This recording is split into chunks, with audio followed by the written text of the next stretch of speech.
大家好啊，欢迎观看我们新一集的《钢铁雄心四》啊。那么在上一集里面，我们也是玩完了 TNO 模组里的勃艮第，今天我们就回来玩一下 KR 模组。那么在我录制这一集视频影片的时候，欧陆风云5还有钢铁雄心4的新 DLC 也将在不久之后推出。现在趁他们还没有推出的时候，各种模组还可以用，我们就尽量多玩一些国家。今天我们就再来体验一下这个游戏的主角德意志帝国。1919年，经过旷日持久的战争，协约国几乎崩溃，德意志帝国成功在凡尔赛条约中宣布胜利。第一次世界大战使得德国成了无可争议的世界强国。然而，自20年代以来，它却开始走下坡路。世界经济的衰退使得德国的工业萎靡不振，其他国家的制造业却在复苏。且当下德国东方的邻居民族主义正在兴起，开始与德国渐行渐远。1936年，德意志帝国正处在一个十字路口，强大帝国的裂缝已经清晰可见，而它的宿敌却在恢复之前的实力。虽然这个模组非常有名啊，但是考虑到观众里可能还是有不了解的人，所以在这里也是再次说一下，这个模组讲的是德国赢得了第一次世界大战之后的世界，所以和正常的历史世界是不一样的啊。那么这就是1936年1月1日的世界局势。在开始游戏之前呢，还是来看一下我们国家的民族精神。第一个是德国目前的政治现状。俾斯麦宪法的3月改革在1920年终于获得通过，战略性的让左翼和右翼进行合作，以防止其中任何一方获得绝对的权利。皇帝陛下也赞同这一共识。然而时至今日，这种共识已经消亡。在1935年，联盟解散，宰相在国会内几乎失去了所有的支持者，且德国的两大政党并不打算进行不信任投票，打算让他在今年4月国会选举之前一直坐在空荡荡的宝座上。因此，德国的政治现在基本上可以说是瘫痪了。第二个是世界大战的胜利者，经历了5年的战斗，最终德意志帝国获得胜利。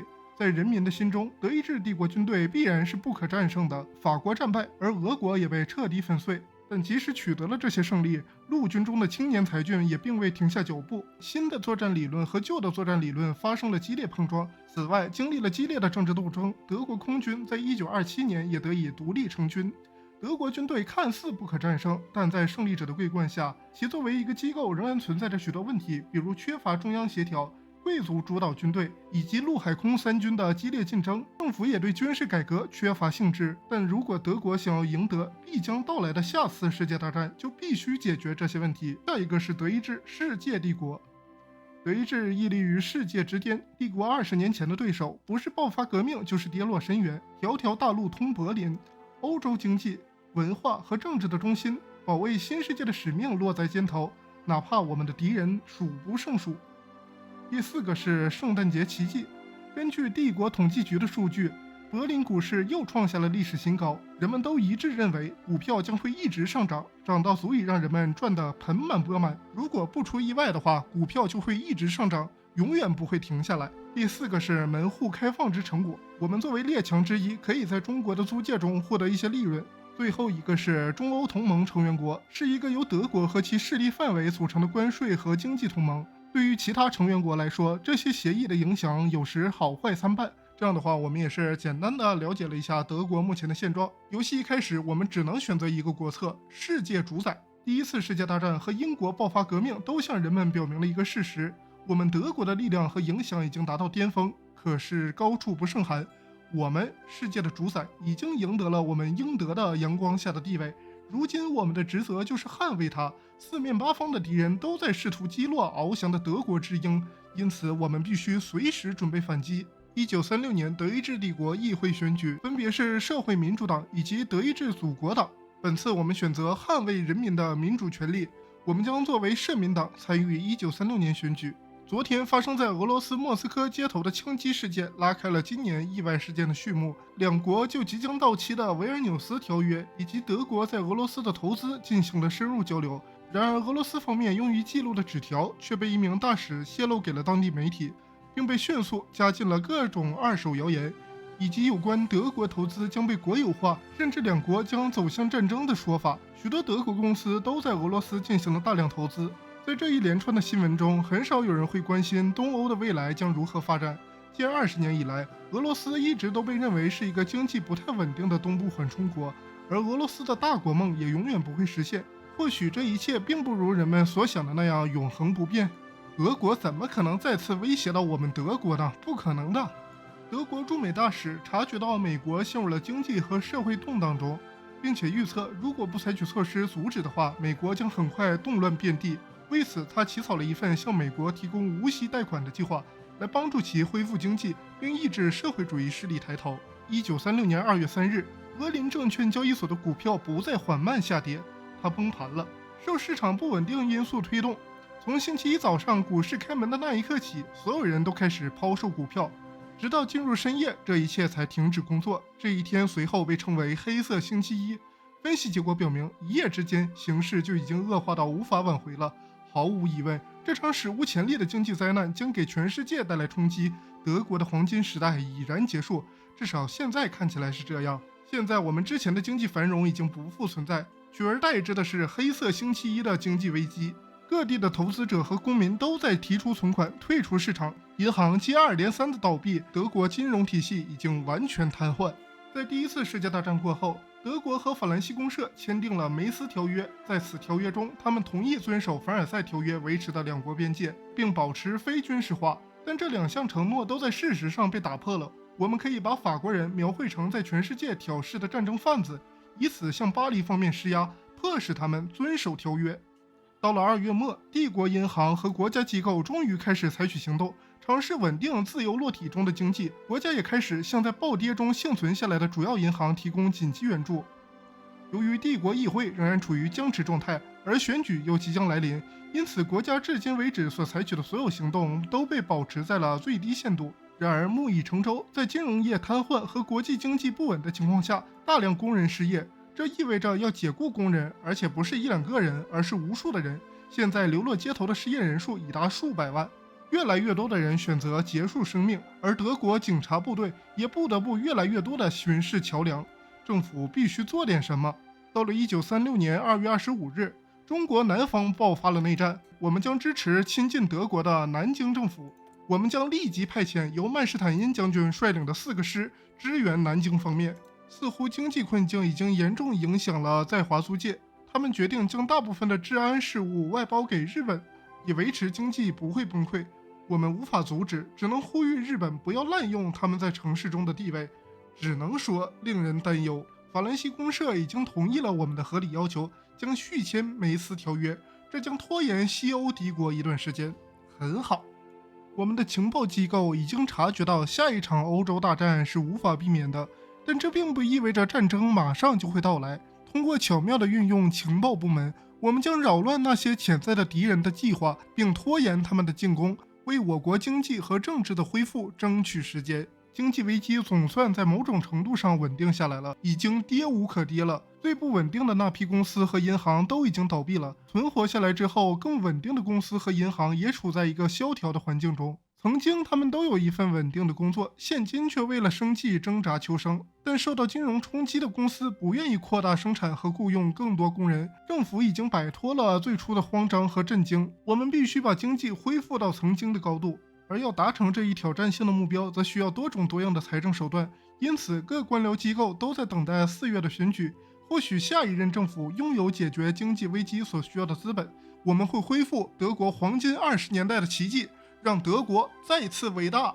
经过了一段时间，施莱谢尔现在成为了德意志帝国宰相。虽然他获取到的支持仍然不是十分充分，但我们现在终于可以来为恢复经济而努力工作了。他们的项目涉及大量的国家干预，以限制银行业并创建公共工程。我们东方的邻国饱受游击队的困扰，现在需要我们的帮助。此事事关国家安全，必须不计代价。有了我们的完全支持，他们的安全一定会得到保障。国家投资和经济复苏计划不可避免地需要付出惊人的代价，这种情况不可能永远持续下去。我们需要开始和国内外债权人谈判，推迟还款并重组我们的债务，以防德国财政崩溃。到本周为止，全国已经有超过100万工人参与罢工，全国大部分工业陷入瘫痪。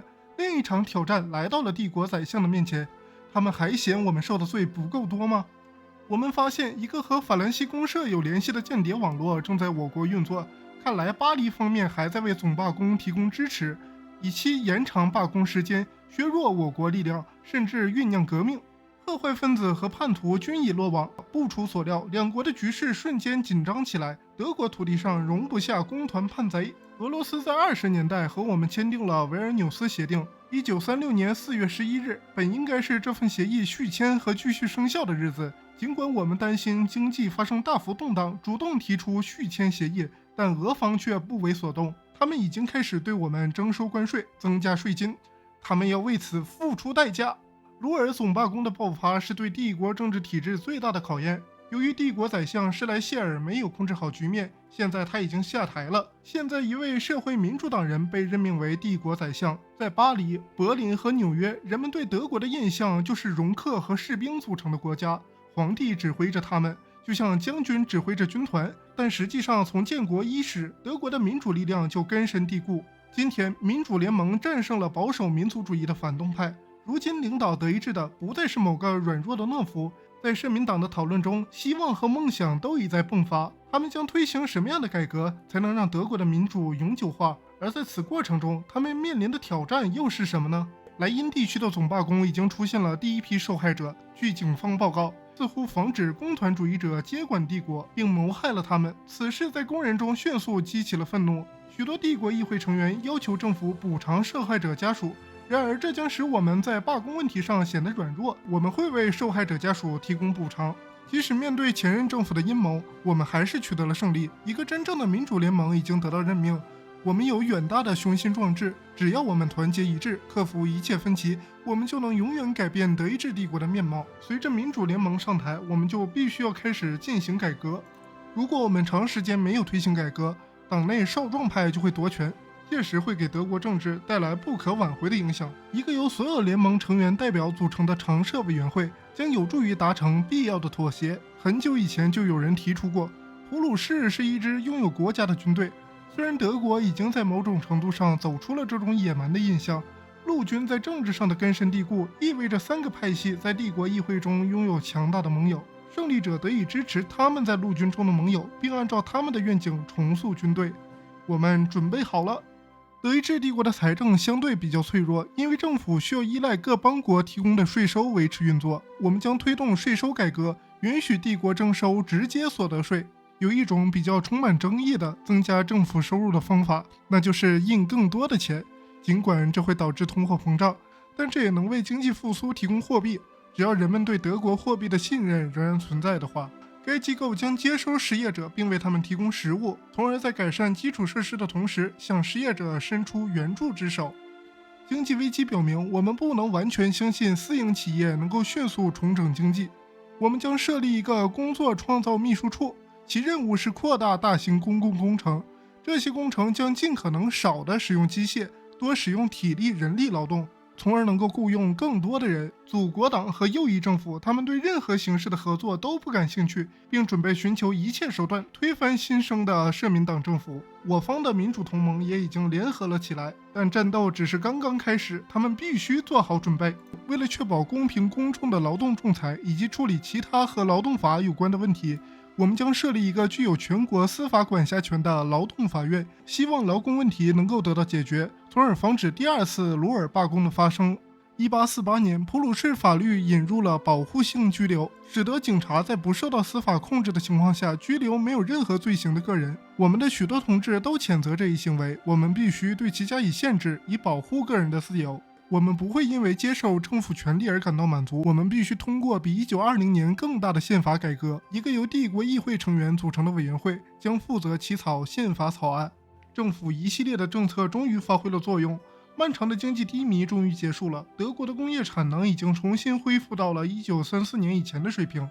由于生产力和就业得以稳定，紧急经济管控已经开始放松。陆军一直渴望进行重大改革，军方高层已经开始游说国会议员，为雄心勃勃的军备重整计划筹措资金。我们赢了，那么我们终于战胜了经济大萧条。我想我们今天这集也就先到这吧。如果你喜欢这个视频的话呢，不妨点个赞啊，再订个阅啊，这样就可以第一时间收看到我最新的视频影片啦。那么我们今天这集就到这里啦，大家再见。